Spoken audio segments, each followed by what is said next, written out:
If, like myself, you have been experiencing your old patterns or wounds of unworthiness or rejection or abandonment, like those the like big themes for me throughout my life.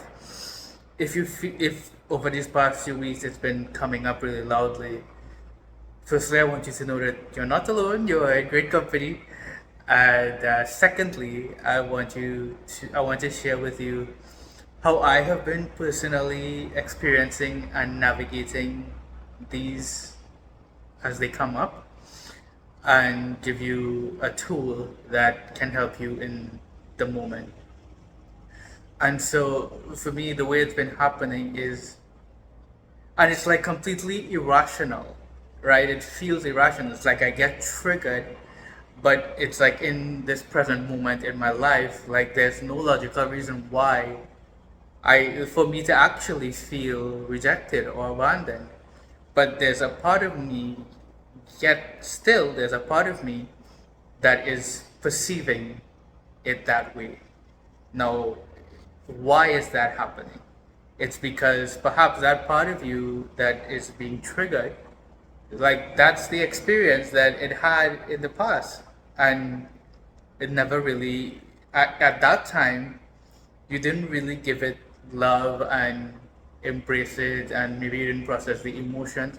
So now it's coming back seemingly irrationally because it wants to be seen, it wants to be held and brought back into wholeness. Why? So that once embraced and alchemized and loved by you, it frees up the space, you learn the lesson, you retrieve the wisdom, and it opens up the possibility for you to expand and really truly receive the abundance of love and amazing experiences that is on its way to you. All right, so I'm going to share with you how I navigate it now.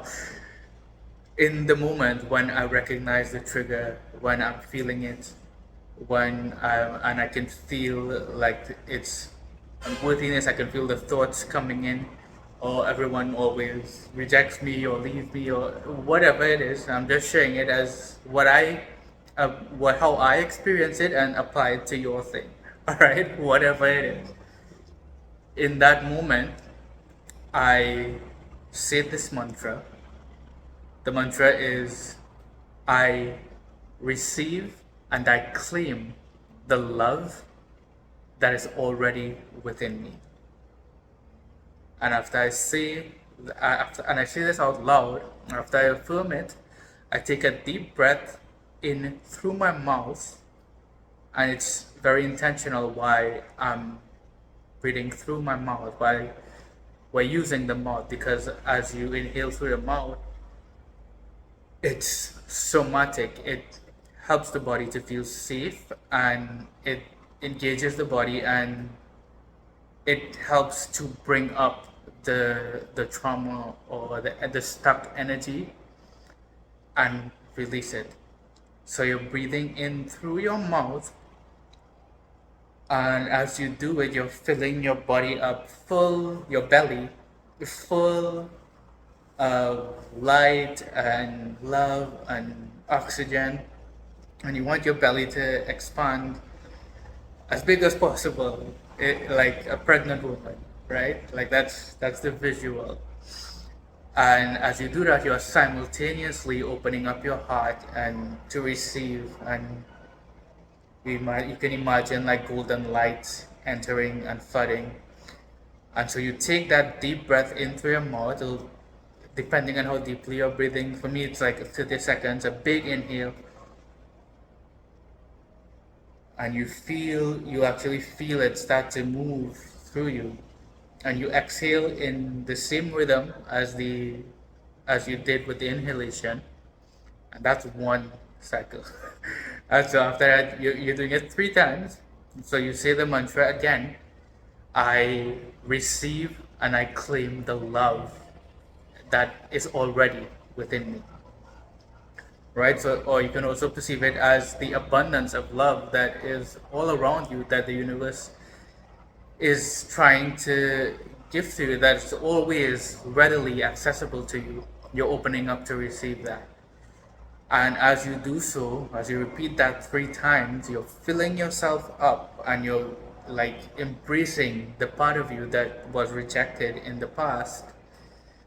And that's how you begin to alchemize it. You train that part of yourself, you teach it that it's safe, and you bring it back to wholeness. And this is how you can really work with that energy and alchemize it, and finally open up to receive that love. And in the process of doing so, you're uninstalling all of that programming and all of it from your body. And in the process of doing so, it's possible that emotion may arise. If so, it's okay to feel them. It's necessary to feel them. That's how you heal. That's how it gets uninstalled from your body. And that's how I've been navigating it. And it's been effective. Like every time I go through that process, it's good. Like I feel empowered after, and I come back, I feel my wholeness, and I know that I'm okay. So try it out, and if your triggers are different than that, then do the same thing, but get creative. Maybe create your own mantra, but with the same breathing, and that's been really effective for me. So try it out, and there are like levels and layers to this. So if that's feeling really difficult for you, like it's okay to reach out for support. Um, Someone who makes you feel safe and loved, and someone who you can trust. And you can always book a session with me. I'm here, but it doesn't have to be me. But it's important that you do whatever you can to take care of yourself. Do what's required. If that feels like support, great. If it feels like you want to work with it and you feel empowered enough to navigate it like that and it's effective, do that. And this is becoming a really long video, so I'm going to end it here. But I hope that helps you. If you have questions or if you want to give me feedback, leave it in the comments and we will speak again soon.